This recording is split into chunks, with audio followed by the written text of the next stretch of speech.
Hi guys, welcome back to my channel. We are going to see Electron Power Business Worldwide, Associate Engineering off campus from Andhra Pradesh, Pune, India, engineering graduates.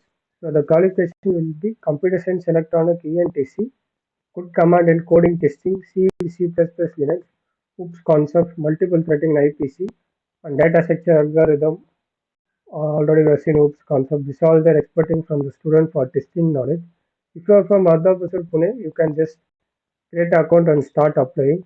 Otherwise, you are from other state, you can apply now and start writing the exam. After application filled, you may get the exam link. You can start applying. And the job will be engineering, Asian Pacific Ocean region, organization Innovative Center, job level, entry level, schedule full time. So remote work only, or work from home only, they are allowed in. So don't worry, guys, relocation the hiring country only. Travel no. So you can work from home, so you can easily apply. So if you have any doubt, comment me in the comment section. I'll provide the link in the description. This is all they're expecting from students. So thanks for watching this channel.